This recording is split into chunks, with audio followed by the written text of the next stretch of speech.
Olá pessoal, vamos então à segunda aula do curso do centenário da Revolta de 23, a guerra entre Maragatos e Chimangos. Lembrando que vocês podem se inscrever caso queiram certificado aqui embaixo.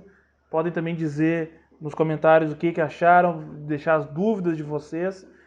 Peço para vocês darem um like no vídeo para que mais pessoas vejam essa aula, né? Que isso aí ajuda aí o patrão o algoritmo a entregar conteúdo para mais pessoas, né? E é isso, né? Bom, na primeira aula, o que a gente viu na primeira aula então? As motivações que levaram a essa guerra. Eu tracei um perfil aqui de como que estava estabelecido essa organização do espaço político e social no Rio Grande do Sul, né? Nós vimos então que vimos um pouco, né, dessa tradição beligerante do Rio Grande do Sul, como que vão se dar esses partidos armados que vão atuar no Estado, né? Toda uma tradição da Revolução Federalista em especial, que moldou os partidos que se enfrentaram militarmente, belicamente, em 23. Então, é a segunda guerra entre as mesmas organizações políticas. Né? Vimos também que o Borges, né, o Borges de Medeiros, aí o grande político gaúcho, principal político gaúcho, governador, foi governador no total, juntando todos os mandatos dele, 25 anos, cerca de 25 anos, o Borges de Medeiros, né? É aí que colocava, tinha um governo aí baseado aí de uma maneira bastante singular, um positivismo bastante peculiar, mas que privilegiava algumas áreas da economia um pouco mais industrial, o que também trouxe alguns problemas, né, para o meio rural. E aí uma reação muito forte desses setores rurais, desses grandes estancieiros que acabaram apoiando os maragatos. Também no plano nacional, os republicanos que dominavam o Estado perderam no plano nacional com o Nilo Peçanha, e isso também teve bastante repercussão negativa aqui para eles aqui, ainda mais depois que estoura a guerra. E vimos também, é claro, o início da guerra. O início da guerra, que é a invasão libertadora, porque eles eram os autotitulados libertadores, os maragatos, né? A invasão libertadora, a invasão maragata a Carazinho, na época o quarto distrito de Passo Fundo, onde eles mudaram o nome da cidade temporariamente, né, para Assisópolis, em referência ao seu líder Joaquim Brasil, que inclusive tinha viajado para o Rio de Janeiro para tentar convencer o Arthur Bernardes, depois ele foi para o exílio. Tá? Então, gente, vamos lá. Vamos destrinchar um pouquinho mais do que foi esta guerra, né? Como é que se deu essa guerra. Bom, um fator importante que a gente tem que pensar é o seguinte. O governo federal, através do Arthur Bernardes, ele declarou a neutralidade no conflito. Isso nós temos que entender de diversos aspectos para a gente entender isso. Primeiro, vejam que coisa, como para nós aqui pensando em 2024, né, no mundo que a gente vive hoje, no Brasil, enfim, seria impensável. Um ente da federação está em guerra. Em guerra. E o governo federal não se envolver. Vocês já imaginaram isso? Imagina se hoje tem uma guerra civil no Rio Grande do Sul. Como é que o governo federal não vai se envolver? Isso não existe. Mas a gente tem que entender que nós estamos na velha república. Nós estamos na república onde os estados tinham uma vida própria e, em muitos casos, até uma legislação própria. E era o caso do Rio Grande do Sul. Né? O Estado brasileiro ele vai se centralizar de maneira definitiva a partir do Getúlio Vargas, em 1930. Né? E principalmente depois da ditadura do Estado Novo em 37. Antes disso, a dinâmica era mais ou menos essa, né? Nós vimos uma dinâmica bastante regionalizada e uma dinâmica bastante realmente do conflito armado. Isso era comum na chamada Velha República. Também por essa regionalização, né? Não só por isso, claro, mas também por isso. Então, esse é um fator que ele é importante. E aí, assim, gente, vocês imaginem só o governo dizer que não vai envolver nenhum exército nisso, né? A gente tem que entender isso também assim, ó. Se você quer entender um pouco do que é essa questão do barrismo no Rio Grande do Sul, que na verdade seria um outro tema, porque tem vários motivos para isso aí, um assunto muito longo. Mas vejam que um Estado basicamente muito isolado ao longo da sua construção social e histórica. Como eu falei na aula passada, uma parte do Estado foi Espanha, o Estado inteiro ele foi disputa de Espanha e Portugal, né? Se teve que pegar em armas diversas vezes aqui tanto para as invasões oficiais da coroa espanhola, quanto as chamadas invasões espanholas, que aí de estancieiros que vinham para cá, né, e faziam batalhas regionais, enfim, e que isso tudo foi forjando um tipo muito específico de cultura, né? A questão da delimitação das fronteiras com a Argentina e o Uruguai sempre foi uma coisa móvel, nunca foi estático, né? Então a cultura de um foi influenciando na cultura do outro. E aí também, ao mesmo tempo, uma distância muito grande do governo central. E aí vocês vejam, isso aqui é um exemplo, é o maior exemplo de todos, né? O Estado em guerra e o governo federal se declarou neutro. Né? Então a gente tem que entender um pouco como que era a dinâmica da sociedade gaúcha. Né? Claro, tô falando naquele período. Né? Vejam só, os maragatos, eles não eram mais tão fortes quanto tinham sido na guerra anterior. Tá? Depois da morte do Silveira Martins, em 1901, ele era tribuno, ele era importante no Brasil Império, né, o Silveira Martins, ele era um tribuno. Depois da morte deles, o Partido Federalista ele vai se enfraquecendo, né? Tanto que o Assis Brasil, que era o principal líder dos Maragatos, ele não era federalista. Ele era, na verdade, ele era do Partido Republicano Democrático. Então, ele era um Maragato porque ele era da Aliança Libertadora. E a Aliança Libertadora tinha uma maioria de federalistas. Mas o Assis Brasil não era federalista. Ele era um republicano democrático. Ou seja, ele era um dissidente do Borges de Medeiros. Tá? Então isso já mostra como, ao contrário da guerra que tinha acontecido 30 anos antes, onde as forças assim, militarmente eram muito parecidas, aqui não. Aqui nós tínhamos um lado muito forte militarmente, que era o lado do Borges de Medeiros, e o outro que tinha sua força, mas não era assim tão forte. E aí, assim, ó, uma coisa que eu acho importante de comentar com vocês, assim, ó. Pode haver uma certa um estranhamento dessa tentativa deles de vencer a eleição, de dizer que se perderam porque teve fraude, né? Inclusive, eles, além de alegarem que o Boris tinha desrespeitado a Constituição, também alegaram fraude. Mesmo para chegar nesse número de 3/4, ele também fraudou, enfim. Mas vejam, se o Boris não chegasse a 3/4, o Assis Brasil seria eleito, então não era uma coisa impossível. E outra coisa que fica claro, assim, lendo os livros sobre o tema, vai ter bibliografia aqui embaixo sobre isso.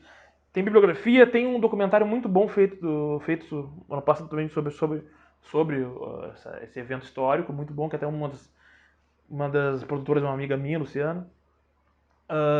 Inclusive, a gente vê a biografia que o Assis Brasil, ele fez a sua campanha já pensando na contestação armada. A campanha do Assis Brasil já era conclamando o povo que se revoltasse contra o Borges, tá? Então, eles já sabiam que tinha uma chance muito grande de não conseguir vencer a eleição. Então, durante a campanha, eles já estavam se preparando. Por isso que eles conseguiram fazer a sua primeira resposta armada no dia da posse do Borges, tá? Já haviam os comitês de campanha pró-Assis Brasil, que eles, além de angariar votos, eles já faziam a preparação para a luta armada. Já arregimentavam seguidores, já faziam arrecadar fundos, né? Já pediam doação de armas. Inclusive, eu cheguei a comentar na aula anterior, mas no começo da guerra, os maragatos eles tinham armas assim, espingarda de caça. Espingarda de caça, ele tem um calibre muito curto, não tem como fazer uma guerra. Se tu atira muito a distância da pessoa, é capaz de não dar fim a ela, né? E tu imagina tu enfrentar o lado do Boris, tinha metralhadora. Metralhadora é moderna, né? Então é muito difícil tu fazer uma campanha militar desse jeito, né? Mas, de qualquer maneira, esses esses maragatos, eles, claro, eles estavam organizados espacialmente em diversos lugares, né? E aí eles tinham condições de fazer uma campanha estendida, assim, né? Uma campanha militar que percorresse boa parte do estado. E foi o que eles acabaram fazendo. Bueno, outro ponto importante é o plano nacional, que eu já vinha comentando na outra aula, que eu vou elaborar um pouco mais, que durante a guerra. Por quê? Porque o Rio Grande do Sul, estando em guerra, ele necessitou muito da ajuda federal. Assim como a tática, eu falei na última aula, a tática dos maragatos era provocar a intervenção no Estado, provocar um caos que fosse suficiente para o Arthur Bernardes intervir em favor deles. Tá? E aí, claro, como eu falei, quando eles invadem Carazinho, eles mandam um telegrama lá, dizendo pro Arthur Bernardes, nós somos bernardistas aqui, nos ajude, por favor. Né? Eles queriam um acordo com o Arthur Bernardes. O Arthur Bernardes não era bobo, né? Ele sabia que aquilo ali era de ocasião, né? Depois muito se discute por que ele não interviu. Muito se discute. Eu já vou falando agora sobre isso, né? O Arthur Bernardes, assim, gente, primeiro, ele identificou que... Porque assim, ele tinha intervido no Rio de Janeiro. O Rio de Janeiro também tinha entrado em convulsão social. Só que lá era o estado do Nilo Peçanha, seu principal adversário. Lá ele tinha que intervir. Lá ele interviu. Interviu. Aqui no Rio Grande do Sul, o problema é o seguinte. Para intervir contra o Borges de Medeiros não ia só sair da cadeira, isso não existe. Ele tinha uma força militar própria. A brigada militar era um exército do Estado, não era uma polícia como a gente tem hoje. E aí tinha mais as forças de segurança, tinha armamento pesado, e o exército na época não é o que é hoje. O exército brasileiro ele não era tão nacionalizado e tão centralizado como é hoje. Isso é... O pessoal acha que essa profissionalização do exército se dá na Guerra do Paraguai. Aquilo foi um episódio importante. Mas foi a partir do Vargas que o exército vai realmente ter esse ente hierarquizado nacionalmente, assim. Antes disso, o exército tinha uma certa cara um pouco regionalizada. Então aqui a gente não podia pensar o exército como a gente pensa o exército hoje, né? Onde a cadeia de comando dá uma ordem, a ordem é cumprida até o final. É mais ou menos assim, não é bem assim a gente sabe, mas tudo bem. Mas nessa época, muito menos. Nessa época, inclusive... O que era um dos medos do Arthur Bernardes? É que o seguinte, se ele fosse intervir aqui, ele ia ter que acionar as forças federais que estavam localizadas no Rio Grande do Sul. O exército localizado no Rio Grande do Sul, de gaúchos que moravam aqui e eram do exército. As forças militares que estavam no Rio Grande do Sul, as forças armadas que estavam no Rio Grande do Sul, eram essencialmente borgistas. E o medo que ele tinha é que se ele convocasse elas acabassem se juntando ao Borges de Medeiros. Sabe? Outro ponto é que se ele tirasse o Borges do poder, ele ia colocar os federalistas no poder, que eram muito mais frágeis, eram muito menores do que os republicanos. Então isso ia gerar uma outra guerra, e aí eles iam ter que chamar o força militar de outros lugares para ficar aqui de maneira permanente, garantindo a governabilidade dos federalistas. Isso não seria fácil de ser feito, né? E aí ele acabou optando pela neutralidade. Mas a gente sabe que ele foi ao longo do tempo pendendo mais aos republicanos. E o porquê? Assim, gente, a tática do Partido Republicano Rio-Grandense na Câmara Federal era justamente a de resgatar, ou de, pelo menos, não é resgatar, não sei se um dia teve, mas de ter algum prestígio com a situação nacional do Arthur Bernardes, né, com o governo da situação. Eles eram oposição, né? E tentaram se aproximar da situação o máximo possível. Porque assim, gente, como eu falei na última aula, a eleição do Nilo Peçanha contra o Arthur Bernardes no plano nacional, ela foi muito acirrada. Teve contestação armada da chamada reação republicana, que é a colisão de governo, colisão eleitoral onde estava o Nilo Peçanha, e que estava o Partido Republicano Rio-Grandense também, eles chegaram a tentar impedir a posse do Arthur Bernardes. Então, assim, o Partido Republicano Rio-Grandense, por exemplo, ele não teve nenhuma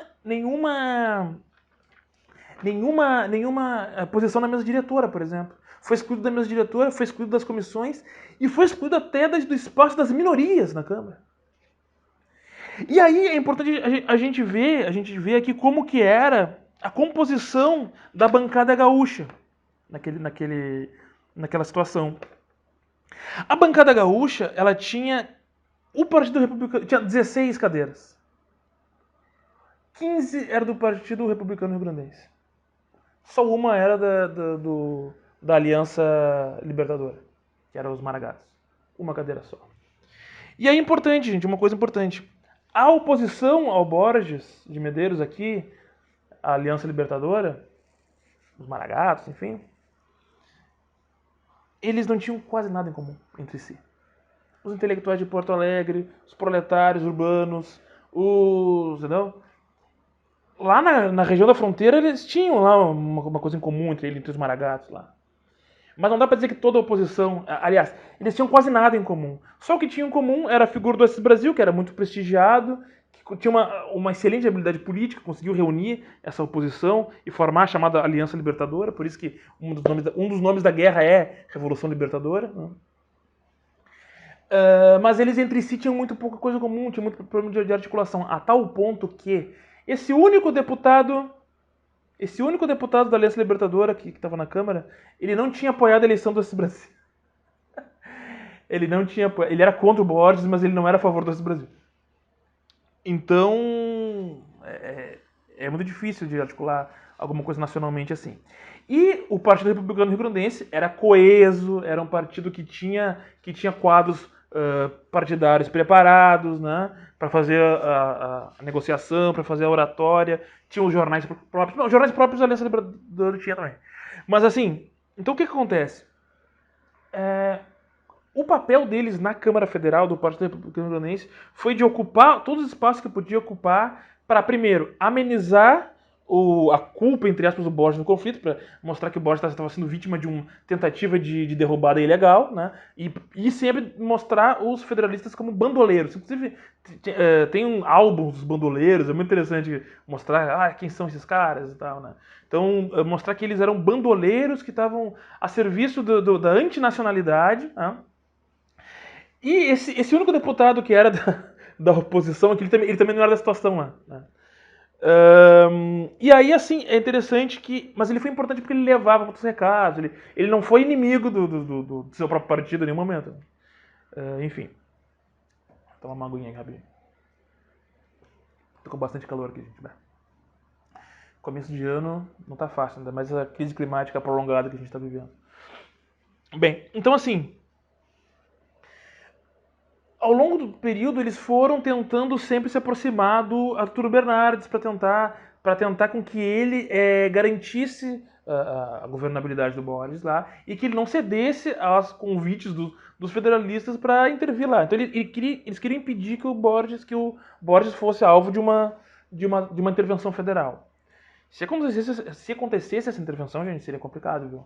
Não pense que é só chegar e deu. Como eu falei, a força militar aqui do Exército Gaúcho, da Brigada, na época, era muito grande, né? E tinha mais as brigadas irregulares, o corpo irregular de soldados. Seria uma guerra bem encarniçada. Por isso que o outro Bernardes não mandou as tropas. Né? Bom, então assim...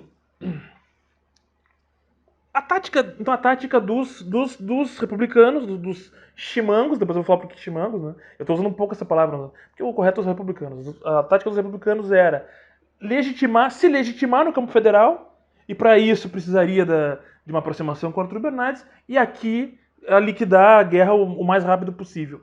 A tática dos maragatos era prolongar o máximo de tempo possível, o que conseguiram. Prolongar, assim, não era nem vencer militarmente, eles sabiam que não tinham força bélica suficiente para isso, mas de arrastar o conflito o máximo que pudessem, até que o Arthur Bernardes chegasse na conclusão de que esse conflito está longo demais, eu vou ter que intervir. Entendeu? Bom,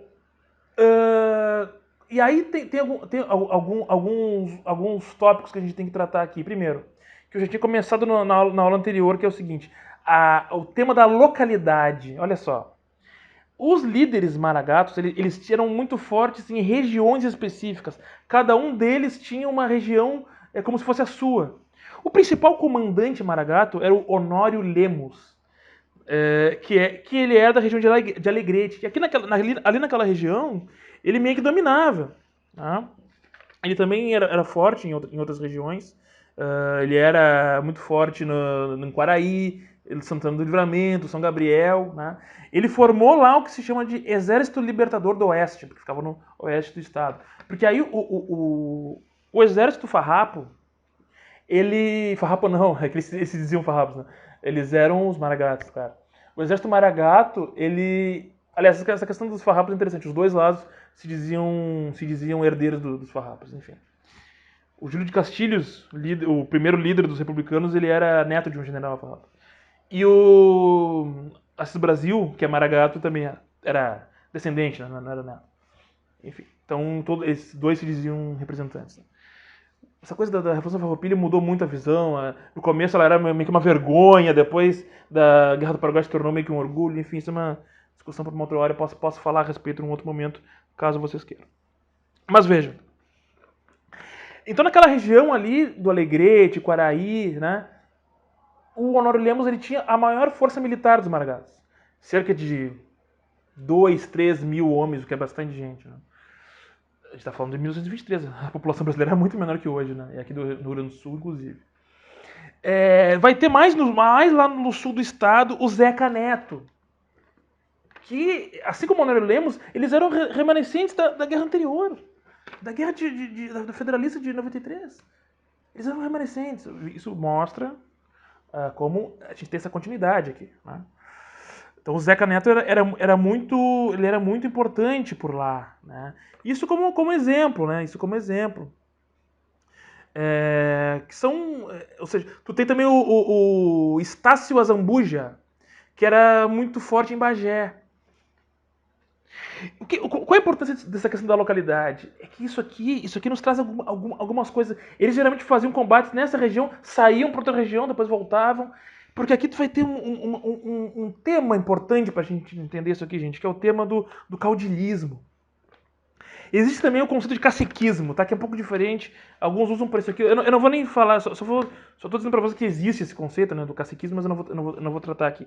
Mas do caudilismo, que eram líderes políticos e militares que arregimentavam grandes porções populacionais, né?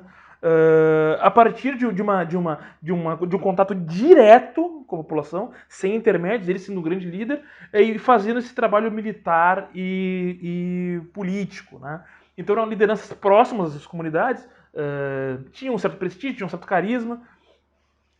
Isso é muito comum assim, na região Platina, Rio Grande do Sul, no Uruguai, no Paraguai, Argentina, esses líderes nesse período aqui, que tinham dos dois lados. Porque, vejam, ao mesmo tempo que tu tem, por exemplo, o Honório Lemos, que tinha suas lideranças a partir dos seus negócios, a partir das suas terras, a partir das suas relações pessoais, tu tinha nos líderes castilistas, né, que eram positivistas, técnicos, mas na verdade, nas suas regiões onde eles comandavam, eles muitas vezes também tinham esse perfil do caudilho. Muitos deles tinham, né, do sujeito acima do cavalo, era indicado politicamente, não era técnico, ao contrário do que pregava o Borges de Medeiros. Então, esse tema, ele acontece, ele é um tema importante. E a ideia da territorialidade é importante também, porque assim, ó, lembra que eu falei na última aula que a questão de fronteiras aqui, ela foi se desenhando a partir de várias guerras.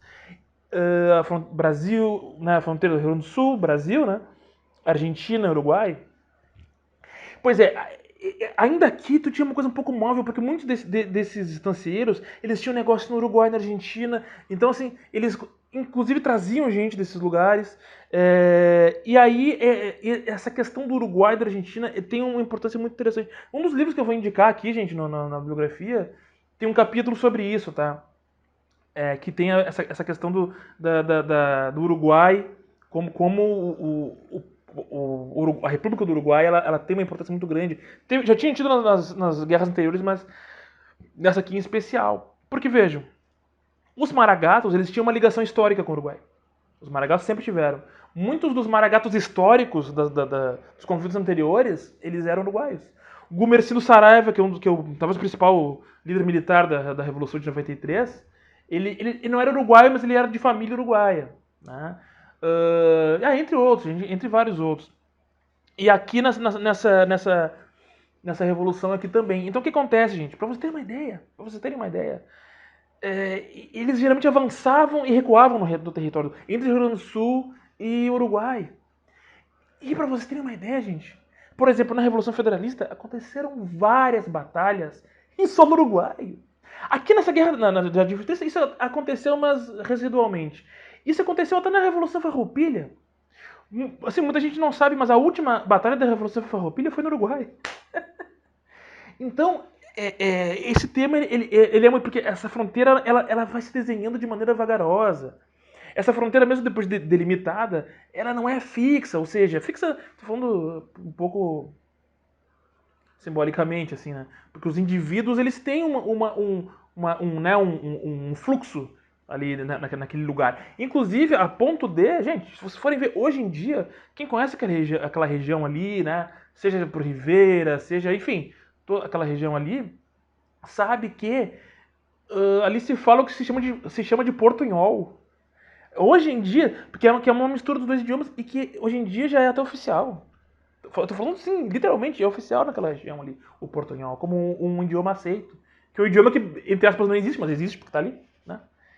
Porque são regiões ali que Santana do Livramento de um lado, né? Enfim, tu tem Chuí, aí depende de qual cidade a gente tá falando do lado de cá, né? E do lado de lá, mas enfim, essa região toda ela tem uma mistura, Quaraí, com as cidades do Uruguai, ali, daquela fronteira. Então, são populações que convivem muito, que mantêm negócios muitas vezes, né? E para vocês terem uma ideia de como isso foi importante nesse período aqui, chegou a ter um comitê de guerra farrapo em Montevidéu. E esse comitê teve em Buenos Aires teve também. Só que no Montevidéu era muito maior e em Montevidéu eles conseguiram arrecadar bastante fundos, eles conseguiram modernizar o armamento deles ao longo da guerra por causa desse comitê. Não é só por causa disso, também estou exagerando, né? Mas, enfim. E eles tinham apoio de muitas pessoas importantes. Olha só. O pai do presidente do Uruguai naquela época era apoiador dos Maragatos. Porque ele tinha uma inimizade com o Flores da Cunha, que era um dos braços direitos do Borges de Medeiros, e que era prefeito de Uruguaiana, cidade de Uruguaiana aqui, na fronteira com a Argentina. E sim, o presidente do Uruguai tinha uma questão com o cara da fronteira da Argentina, mas enfim. Então, além disso, eles chegaram... Tô lendo aqui, né, gente? Algumas coisas eu tenho que ler, né? Eles chegaram, por exemplo, a fundar um hospital de sangue no Uruguai. Os Maragatos, que era dos Maragatos, ali na fronteira. E que ficava do lado uruguaio. Justamente para ficar seguro da ação dos republicanos. Então, vejam como isso aí, como essa questão de fronteira, ela é importante para a gente entender os conflitos das guerras gaúchas aqui, né? Ao longo do conflito bélico, os Maragatos adotaram o que a gente chama de guerra de dispersão, que é basicamente a tentativa de atacar o oponente em localidades específicas e fazer a movimentação, para que as tropas adversárias ficassem procurando e no encalço, porque eles não tinham condições de fazer grandes batalhas. Ao contrário das duas grandes guerras anteriores, a Federalista e a Farroupilha, que se destacaram pelas batalhas campais, essa aqui teve raras batalhas campais. Eu até vou falar um pouquinho sobre essas. Mas não teve grandes batalhas campais. Eram batalhas muito encurtadas, aconteciam em localidades específicas e que terminavam geralmente com os Maragatos dispersando. Tá? Isso foi muito eficiente para fazer com que os Maragatos prolongassem a guerra o máximo possível para tentar a intervenção federal, que era o... Aliás, assim, isso é uma coisa que o pessoal às vezes se engana, tá? Que acha que eles tinham esse objetivo, depois abandonaram e tentaram realmente vencer o Borges. Não, eles nunca abandonaram a tática da intervenção federal. Eles fizeram grandes enfrentamentos. Lá no final da guerra, eles chegaram a fazer umas batalhas campais, que eu vou falar um pouquinho, tá? Mas isso teve um objetivo bastante específico. Então, assim, eles fizeram um cerco à cidade de Uruguaiana, ainda no começo da guerra, tá? A gente teve poucas guerras nos primeiros meses ali, até maio, por ali, teve poucas batalhas. Depois eles cercam Uruguaiana, tentam tomar Uruguaiana, não conseguem. o prefeito era Flores da Cunha, que depois se tornou general. E aí tem um ponto importante. Quem fez o cerco a Passo Fundo pro lado dos Maragatos é o Honório Lemes, que era o principal comandante militar dos Maragatos, e que não era um militar de carreira. E era considerado uma espécie assim, de gênio da tática de guerrilha. Isso e o Flores da Cunha depois se tornou um general importante, também não tinha formação militar. E tinha muitos militares na guerra. E esses dois, só de estudar por conta, eles foram se tornando assim, uma espécie de teóricos de batalha e tudo mais. Né? O Flores da Cunha, depois disso, depois de ter comandado a resistência contra as tropas do Honório Lemos, que era o Exército Libertador do Oeste, ele se dedicou, por ordem do Boris, a caçar o Honório Lemes por todo o estado. Tá? Isso resultou, e assim, ó, aí vamos juntar os temas, né? Pelo lado dos borgistas, dos castilistas, borgistas, republicanos, também tinham uruguaios. E eu quero destacar em especial um, que é o Nepomuceno Saraiva, que ele era um mercenário uruguaio que tinha, ele era um mercenário que realmente ele tinha uma tropa enorme. Inclusive, a família dele fazia parte da tropa dele, ou seja, era uma família de mercenários. E que chegou no Rio Grande do Sul com cerca de 800 homens. E sabe o que é interessante? A gente sabe dos maiores detalhes sobre isso justamente pela imprensa uruguaia da época. Isso é incrível. A imprensa uruguaia repercutia muito a guerra lá, justamente pela grande participação de uruguaios na guerra. E o Nepomuceno Saraiva ele chegou com cerca de 800 soldados aqui. E aqui ele ainda conseguiu engrossar mais as fileiras. Chegou a cerca de 1000 soldados. Gente, isso é muita coisa. Isso é muita coisa. E quando os maragatos eles faziam muito alarde com isso, mandavam correspondências para a Câmara Federal, para o presidente Arthur Bernardes para dizer, olha, eles estão vindo com mercenários estrangeiros para cá. E o líder do partido na Câmara Federal era o Getúlio Vargas. Getúlio Vargas era deputado na federal e era o líder do partido na Câmara. E ele ocupava boa parte do tempo dele de bancada para dizer que o Nepomuceno... É interessante, as primeiras declarações dele, ele negava que o Nepomuceno Saraiva estivesse no Estado. Como não tinha mais como negar, aí ele começou a dizer, não, mas o Nepomuceno Saraiva ele tem residência no Rio Grande do Sul, então a gente não pode impedir ele de entrar, e ele é um cidadão honorável, respeitável, enfim. Mas sempre negou que o Nepomuceno tivesse aqui por a né? Como diz, a soldo. Ele foi contratado para lutar ao lado das tropas do Borges. O Nepomuceno Saraiva, ele tinha até um Estado-Maior dele, né? Tem fotografia dele pousando assim com o Estado-Maior. E era um mercenário muito conhecido na região. E ele já tinha participado de vários conflitos militares anteriores, ele tinha bastante experiência. E um dos principais combates da Revolução de 23 se deu entre esses dois, o Honório Lemes e o Nepomuceno Saraiva. E aí eu vou contar um pouco dessa história, que é muito interessante. É muito interessante o que aconteceu mais ou menos na região de Ponte Verde. Porque o Flores da Cunha, ele estava perseguindo as tropas do Honório por todo o estado. Porque a função chegou um ponto que a função do Floriano era, olha, tem que anular o Honório Lemes. O Honório Lemes ele é de Alegrete, na região uma região chamada Caverá, que é em Alegrete, e ele era conhecido como o Leão do Caverá, né, porque era considerado assim muito bravo, muito astuto, né? Inclusive, como eu repito, ele é considerado uma espécie de um teórico de guerrilha. É muito interessante a história do Honório Lemes. Não estou transformando ele aqui num líder, como é que é, num teórico revolucionário. Não estou dizendo isso, mas ele é um teórico da batalha de guerrilha, né? E aconteceu o seguinte, ele sabendo que estava sendo encalçado pelo Soares da Cunha e pelo Nepomuceno Saraiva, qual era a tática? Chegou um ponto que a tática é uma tática militar muito conhecida, que é chamada pinça. O que significa pinça? Até hoje é usada, gente. Os russos usaram isso na Ucrânia agora. Pinça é quando tu pega as colunas e tu divide em duas partes, para encurralar o adversário e atacar ao mesmo tempo. Tá? Assim, gente, a organização do exército farrapo era em colunas, basicamente, justamente para poder fazer a guerra de dispersão. As colunas iam se dividindo, né? Iam se fazendo os ataques dispersos e confundindo o adversário. Pois bem, Para combatê-los, o exército borgista, em certo momento, também organizou colunas. Né? E aí, né, essa coluna estava no encalço do Honório Lemes. Então, os Flores da Cunha de um lado, Nepomucemo Saraiva do outro. Só que a coluna do Nepomucemo Saraiva estava dividida em duas partes. Uma maior, com cerca de 600, 700 homens, e a outra menor. Né? O Honório Lemes ele foi se movimentando de maneira a levar a batalha para onde ele queria. E também foi mandando batedores para informar da posição do adversário.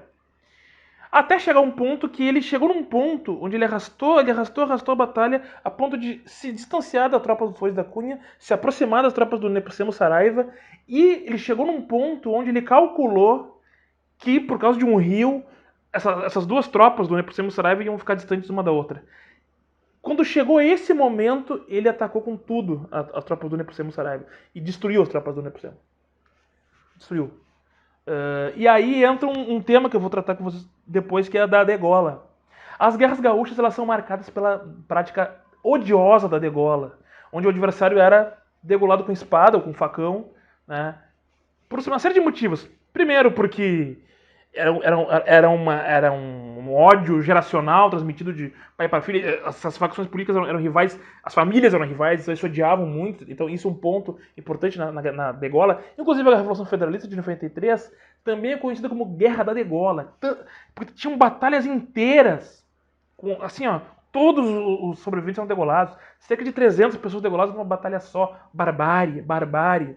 As nossas guerras gaúchas aqui são marcadas por um nível de barbarismo incrível. E ninguém sabe como que começou a degola, onde começou. Até na Revolução Farroupilha já acontecia, mas muito pouco.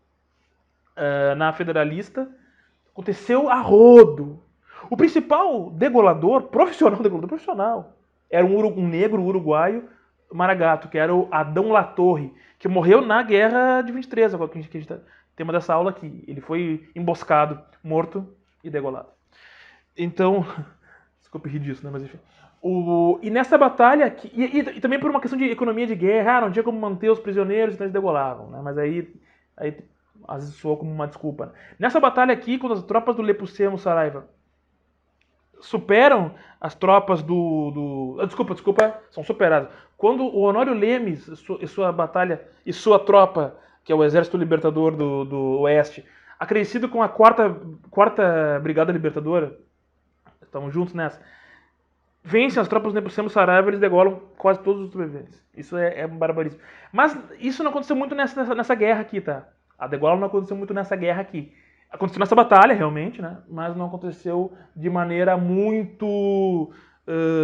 foi meio residual. Os dois lados faziam degola, tá, gente? Não pense que era só os Maragatos, não. A degola, o Flores da Cunha tem declarações dele que ele dizia, nossa, isso realmente aconteceu, mas isso era coisa de bêbados, isso era coisa de pessoas que estavam nos desobedecendo, né? Então, o Flores da Cunha depois se tornou meio que o braço direito dos Flores e tal, enfim, foi governador, enfim, né? Bueno. Com o passar do tempo, então, essa batalha foi ficando cada vez mais encarnecida, né? E é importante também o seguinte, ela é uma guerra que também se deu no plano legislativo, como eu falei para vocês, né? E no plano legislativo, a reivindicação dos Maragatos era deposição imediata do Borges de Medeiros, Assis Brasil assumindo a presidência e a extinção da Constituição Estadual, que tinha sido escrito pelo Júlio de Castilhos.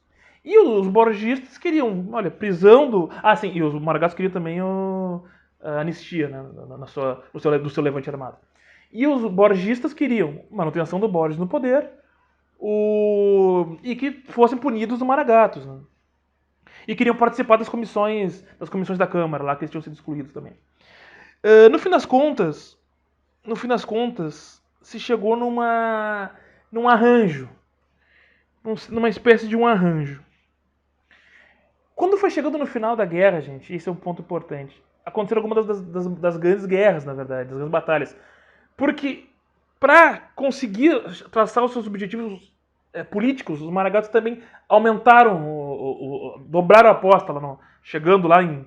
Né, a guerra começou em janeiro, quando chegou lá em setembro, eles fizeram ações militares maiores. Então, para ajudar nas negociações que eles tinham no Rio de Janeiro. Então, Zeca Neto, ele toma Pelotas, que era na época a maior cidade do interior do estado. Só que, assim, durou um dia. Depois ele saiu, né? Foi quando as tropas do Boris chegaram, ele saiu antes. Mas isso para mostrar como eles tinham ainda condições de tomar grandes cidades. Teve uma tentativa de tomada de Santa Maria que não deu certo. E teve uma grande batalha que depois, quando as tropas estavam voltando de Santa Maria, foram entrar em São Francisco de Paula. Teve uma grande batalha, também lá, né? E que inclusive marcou muito a cidade, na Serra Gaúcha, né? Você vai dizer, é longe, assim, eles estão se movimentando de um lugar para o outro. Mas era a mesma tropa que tinha saído de Santa Maria, isso que eu quero dizer, né? Tem marcas até hoje em Santa Maria de furo de tiro em árvore e tal. E isso é interessante porque, assim, ó, até vou recomendar para vocês, além dos livros que vai estar aqui embaixo, vai ter documentário aqui embaixo também. Tem um filme do Tabajara Ruas sobre 23 que é muito bom, é Os Senhores da Guerra. Muito bom esse filme. E tem uma série de reportagens que o Correio do Povo fez, uma série de reportagens sobre os 100 anos da Revolta de 23, muito legal. E tem uma reportagem só sobre São Francisco de Paula, como que tá, São Chico, né? Como que tá hoje lá, que, claro, a maior parte das pessoas nem sabe o que isso aconteceu, mas tem as marcas lá de tiro, e tem o Museu da Cidade, que mostra também, né? E então, assim, teve ações muito grandes no final, né? No final da guerra, justamente para fazer com que o Arthur Bernardes visse a causa federalista. Mas os dois lados estavam negociando com o governo federal. Ao fim das contas, o Arthur Bernardes chegou a mandar o general Setembrino para cá, para fazer as negociações entre as partes. Né? Então, assim, o governo federal acabou até intervindo, mas não da maneira como os maragatos queriam. É interessante porque os dois lados se sentiram no final da guerra um pouco derrotados. Né? Porque o que aconteceu de fato ao final da guerra? Né? Um acordo. Assim, esse acordo ele foi sendo construído. Tá? O Borges não aceitava sair do poder. Então, o que o governo federal acabou propondo? Que ele terminasse o mandato dele estava no começo, gente. Terminasse o mandato, né, eram 5 anos de mandato, e depois lá no final ele abandonasse, né, e deixasse eleições livres, e não concorresse mais à reeleição. Ele não aceitava nem isso. Mas ao final das contas, o acordo que foi feito acabou sendo esse, né? Ele acabou aceitando no fim das contas, muito até pela pressão dos jornais do Rio de São Paulo. Tinha uma comissão de deputados do PRR, né, do Partido Republicano, que negociava até com os jornais para tentar melhorar a imagem do Borges. Né, o Borges era visto no centro do país como um ditador. É discutível se era ou não, tá? Enfim. Mas, sem dúvida, ele era um super autoritário. Né? Então, 14 de dezembro é a assinatura do Pacto de Pedras Altas. Né? Daí estava lá o Assis Brasil, líder Maragato, e representantes do Partido Republicano Rio Grandense. Não estava o Borges, né? Não estava lá. Pedras Altas era a casa de campo do Assis Brasil. Hoje em dia é o município de Pedras Altas, né? Na época não era município ainda. Mas, de qualquer maneira, esse acordo ele trouxe outras consequências além e primeiro, acabou com a reeleição de governador, não podia mais se reeleger, nem para prefeito, na época era intendente, não podia se reeleger também. E além disso, ele assumiu as regras eleitorais da Constituição Nacional. Né? Então, a Constituição Nacional, a Constituição aqui, a rio-grandense, ela praticamente assumiu a Constituição Federal, né? Alguma coisa ou outra, só que continuou, o resto, a Constituição Federal se tornou a Constituição do Estado aqui, que antes disso era diferente. Então, eu diria para vocês que os dois lados ganharam, os dois lados perderam. Na época, analisando o debate da época, os maragatos se sentiam meio derrotados por esse acordo. Mas o Brasil ele dizia, olha, esse aqui é o que dá para fazer. Se não quiserem esse acordo, isso ele dizia, se não quiserem esse acordo, eu tô fora, eu não sou mais maragato, vocês não esqueçam. Porque ele via que não tinha como fazer mais do que aquilo, né? Os republicanos, ou chimangos, depois eu vou explicar o porquê do chimango, ou chimangos, né? Eles também não se sentiram vitoriosos, mas também mas também se sentiram um pouco, eles se sentiram mais vitoriosos do que os Maragatos, porque, primeiro, em campo de batalha eles tiveram tido muito mais vitórias, né? Não chegaram a ser ameaçados pelos Maragatos, e também porque o Boris continuava no poder, e porque depois do acordo, os jornais de Rio e São Paulo começaram a saudar o Boris como um pacificador. E o Assis Brasil também como pacificador, né? Então, como mudou essa imagem dele, os republicanos se sentiram aí os vitoriosos. Mas eu diria que, assim, a vitória não foi total e os Maragatos conseguiram acabar com a continuidade do Borges, né, de certa maneira. Mas claro que a continuidade dele depois lá, né? E depois disso, ele conseguiu indicar o sucessor, que foi Getúlio Vargas. Então, Getúlio Vargas se tornou governador também por essa guerra aqui. Isso é uma das consequências, eu falo depois disso. Mas assim, por que Chimangos, né? A guerra de Maragatos contra Chimangos. Maragatos, o nome Maragato ele vem da Revolução Federalista. Porque os federalistas eles tinham muitos uruguaios nas suas fileiras. E os republicanos diziam que eles eram. Assim, porque esses uruguaios, muitos deles eram de uma região chamada Maragateria, na Espanha.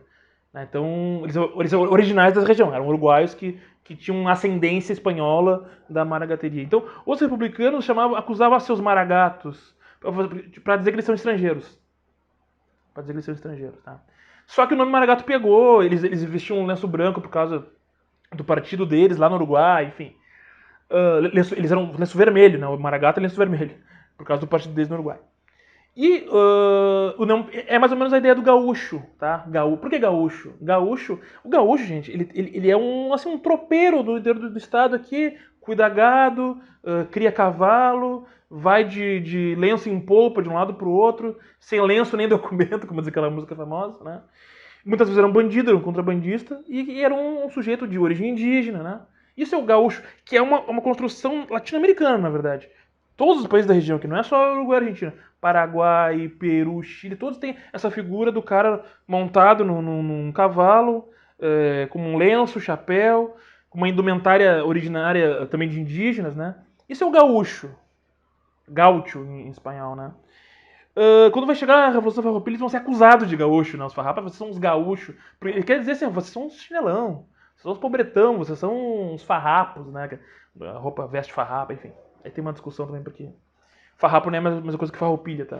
Farroupilha vem da Revolução Francesa, enfim. Outra história. Mas, só que o nome gaúcho acabou pegando. Agora, se chamasse o gaúcho, um general farrapo de gaúcho, o cara te dava um tiro, entendeu? Era um xingamento na época. Mas depois acabou pegando, né? E o Maragato é parecido. Só que os federalistas meio que incorporaram meio que instantaneamente. Maragato, pô, gostei. E eles chamavam os federalistas na época, os republicanos na época de pica-paus. Porque era um lenço branco com o chapéu vermelho, né? Então dizia que eles pareciam pica-paus.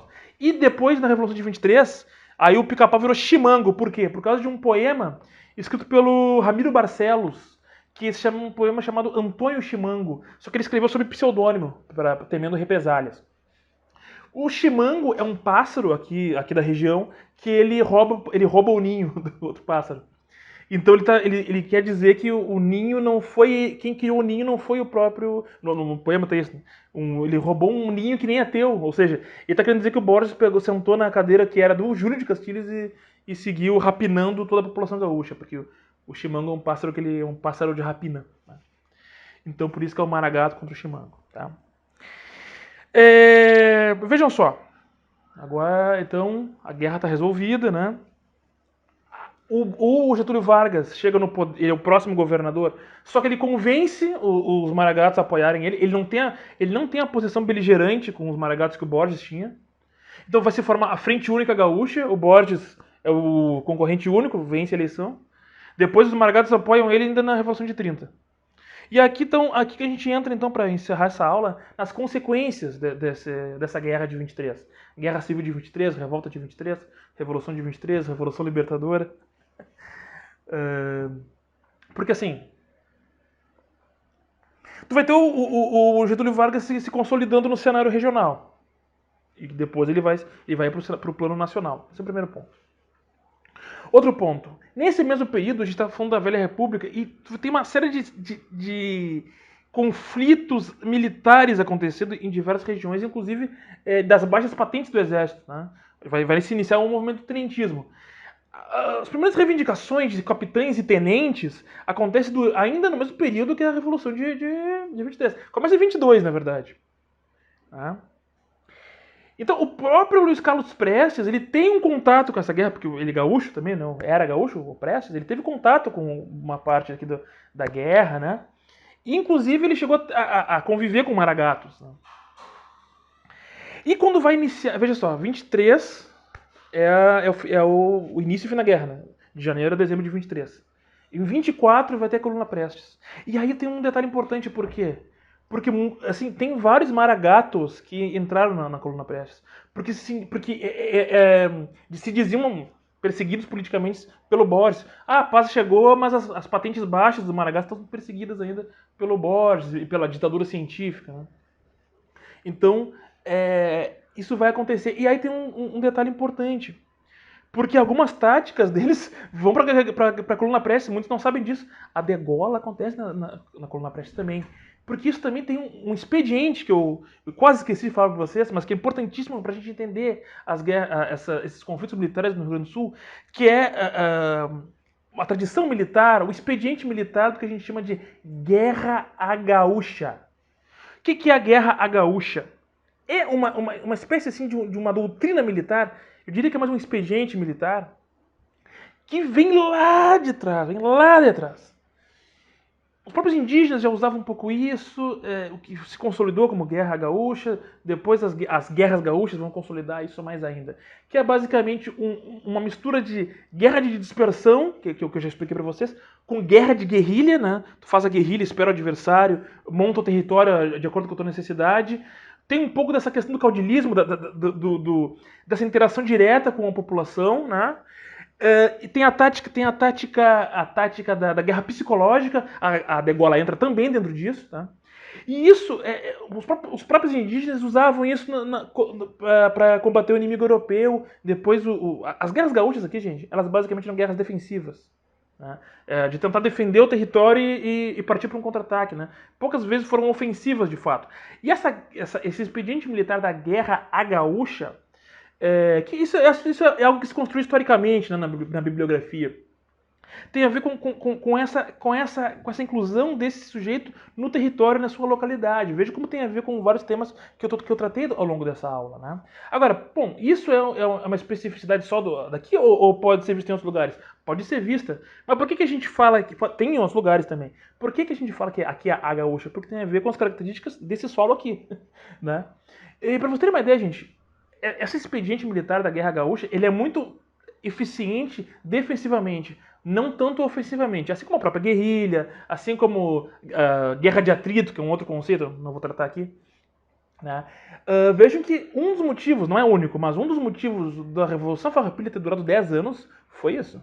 Eles terem conseguido, de fato, usar esse conjunto de táticas que faziam com que eles ficassem sempre dominando partes do território em comum acordo, assim, uma certa proximidade com a população, essa ideia do líder, que também é um líder político e militar, tem a ver com isso, a guerra psicológica tem a ver, as táticas psicológicas têm a ver com isso, a degola tem a ver com isso, infelizmente, enfim. E para vocês terem uma ideia, a Revolução Farroupilha, quando que ela acaba? Veja só.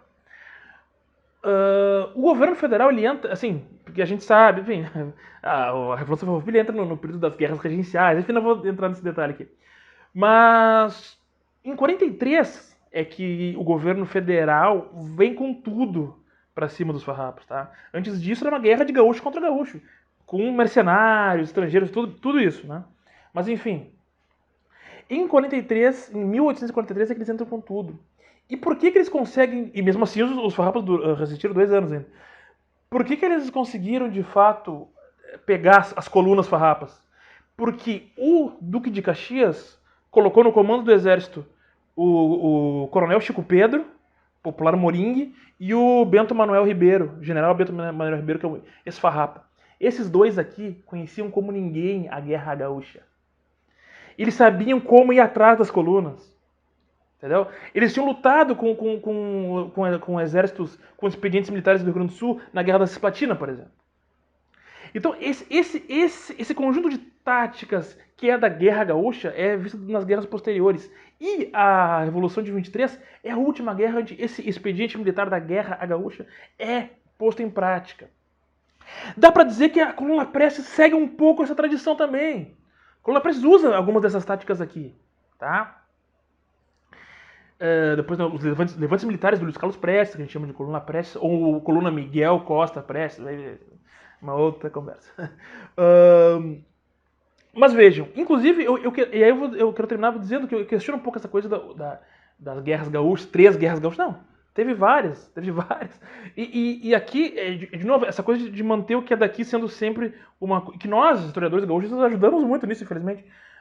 Manter uma coisa só local, só regional. Pô, peraí. A Revolução de 30, por que ela é brasileira, não é regional? Começou aqui. Inclusive, boa parte das até da tática da Guerra Gaúcha também foi vista. Mas aí é nacional, porque chegou no Brasil. Bom, peraí. Reforça aquela ideia do Rio Grande do Sul não ser parte do Brasil. O que reforça até um barrismo um pouco inadequado. Eu acho que ter proteção à nossa territorialidade aqui é importante. Nós vivemos aqui, claro, mas isso é uma outra questão. Então tu vai ter aqui ainda a Coluna Prestes, tu vai ter o golpe militar, ele não começa aqui, ele começa lá em Minas Gerais, né? Mas os comandantes militares, a maioria era daqui. Então tu tem toda uma tradição do exército, mundo militar, aqui era um lugar mais militarizado, né?